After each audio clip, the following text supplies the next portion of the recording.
Now, after a dismal opening 4 game weeks to the season, I am thinking about potentially activating that wildcard chip, and with injuries stacking up as well within my team, it might be the perfect week. So let's go ahead and take a look at my team selection and potential wildcard in today's video.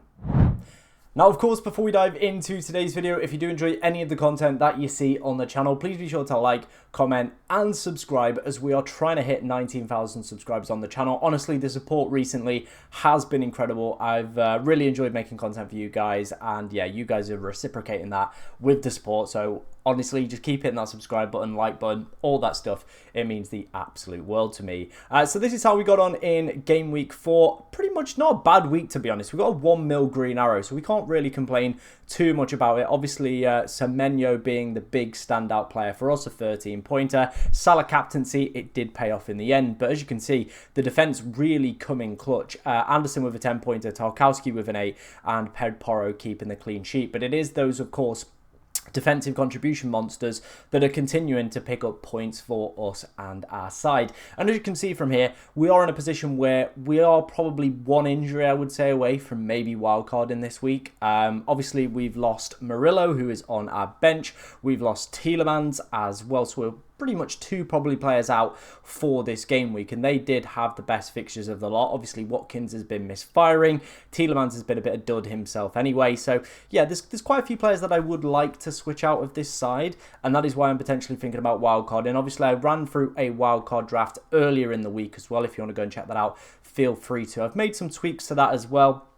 But again, it's going to probably be a very similar premise if I were to wildcard. It would be under the guise of using DEFCON and just pretty much trying to go from there, really. I think defensive contributions are going to break the game, so I want to try and, get ahead of that and get in all the best players that I think are just going to continually absolutely smash it out of the park. Like I said, though, we're going to obviously take a look at how the team is lined up for this week, my potential thoughts in terms of transfers if I am to make any. I've got 2 in hand, and of course at the end we're going to run through a quick wildcard draft if I were to activate the chip this game week.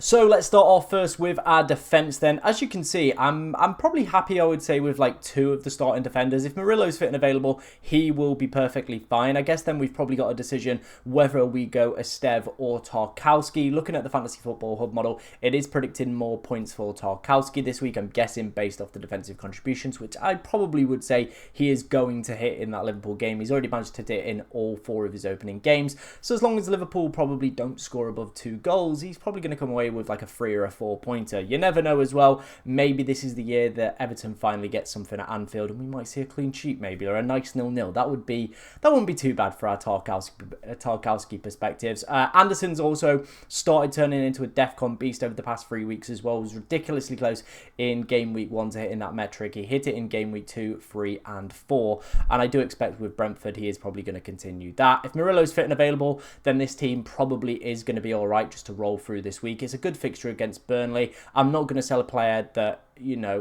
doesn't obviously have the manager that suits defensive performances, suits DEFCON, or suits clean sheets. But it would just be a bit silly to take him out before Burnley and Sunderland, in my opinion. So I'm going to stick with that one. Pedporo and Spurs have been great at the start of the season. I've got no complaints about him, so he's a very easy hold. But of course, if Murillo is out and unavailable, we do have Estev, who could very easily come in. Again, we would be hoping for a nice 0-0 within that fixture. Or we could potentially play a 5-back as well. I don't kind of, opposed to playing Estev and potentially dropping one of my midfielders or forwards out. The same with Verbergen as well. He's been pretty disappointing, as have Brighton defensively at the start of this campaign. So I would also not be of the mind to potentially just whack Dubravka in there and just kind of hope for the best. But yeah, I think the defensive kind of structure is, of course, going to rely on what Murillo news we get later in this week with the press conferences. If he's fit and available, great.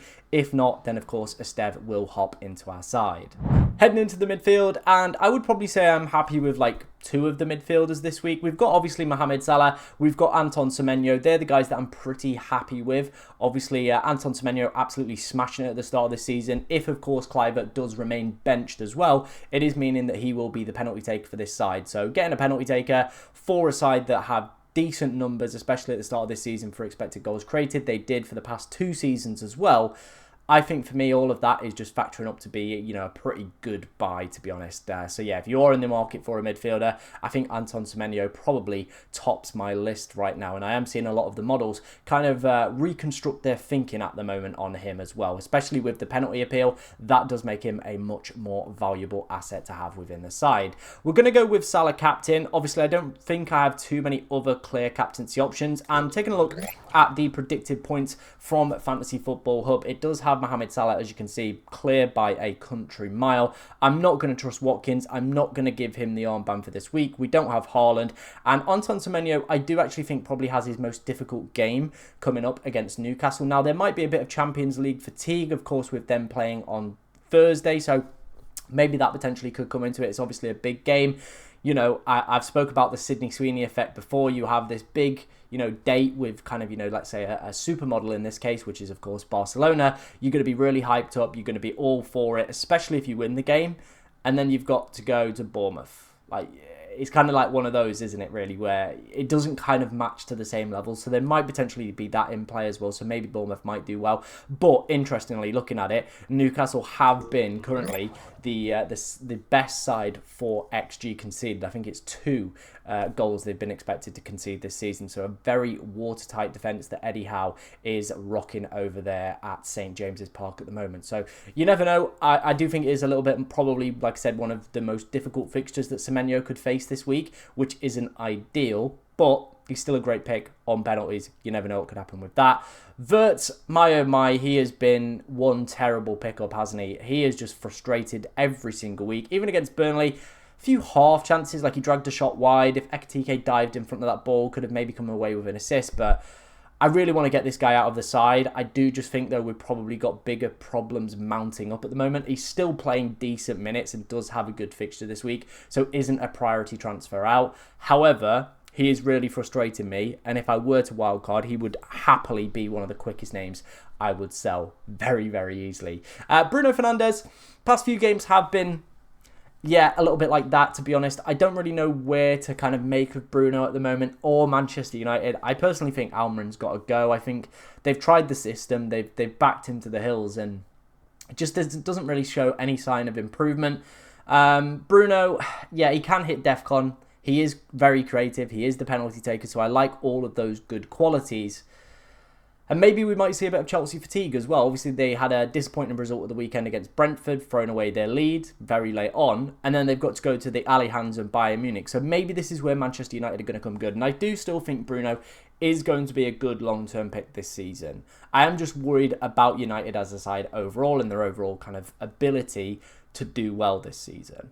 But the reasons that I like him are still, he has set piece share, he has penalties, he can hit DEFCON.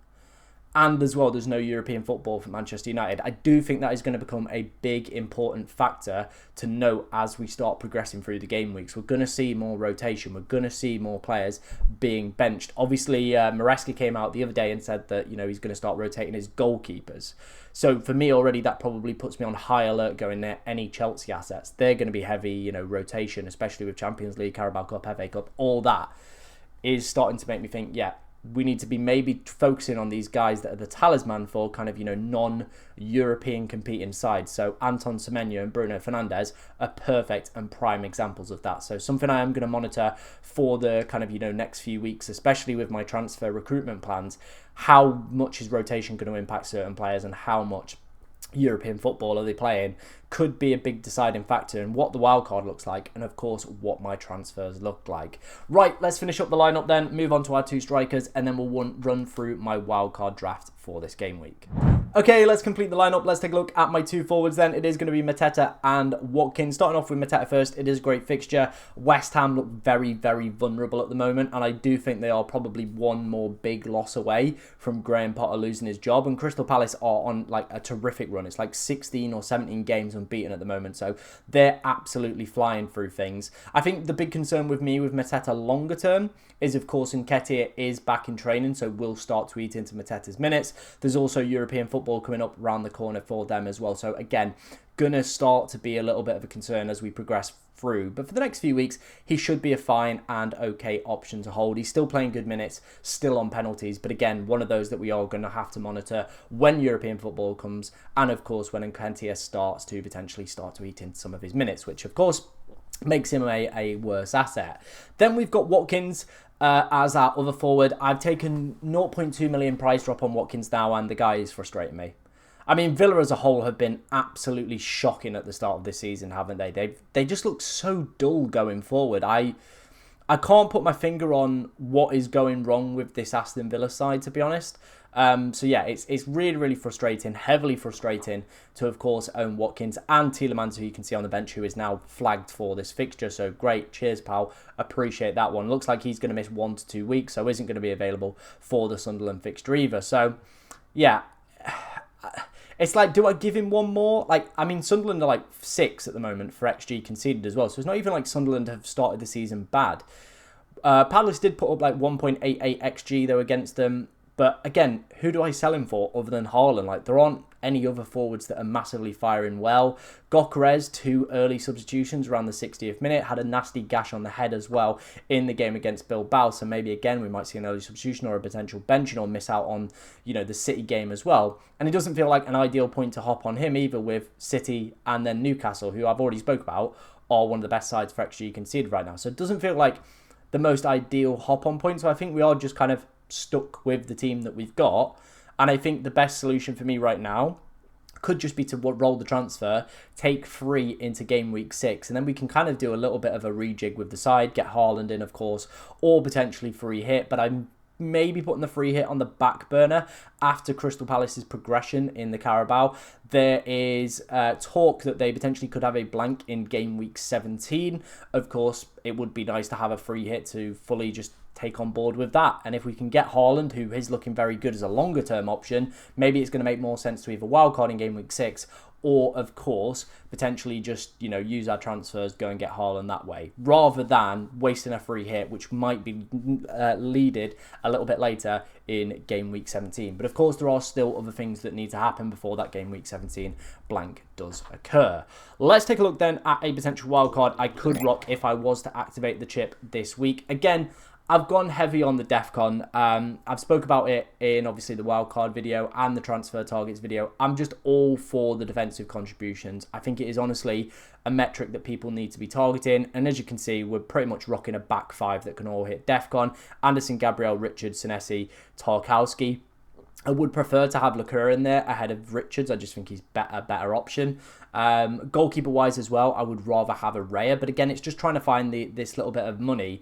And as you can see, I'm pretty happy with the midfield that we've got there. Salah, Semenyo, Bruno, and Dai Caicedo. So we've got, what, 4 penalty takers there at the current time. And then we've just got one that's just going to be there if required for a decent, steady 4 or 5 pointer off the bench, or to at least just be in the side and just tick along very nicely. As you can see, there isn't too much bench cover, but I'm not too arsed about that. Like, I do need to find a week to play the bench boost, and that is probably the only downside of doing this strategy. But like I said, I'm just not convinced by any of the forwards right now. We've got Erling Haaland, and if we wanted to move him out in a few weeks and maybe, you know, downgrade a Salah, which could of course happen, or downgrade a Bruno, then we've got that option to, of course, go and do that in a few weeks and upgrade one of those dud striker spots. But right now, this is probably the wildcard draft that I would go with if I were to wildcard in game week 5. And let me know what you think of it. Obviously, I know nobody's got any great fixtures this week, so it doesn't feel like the prime time to wildcard into any teams.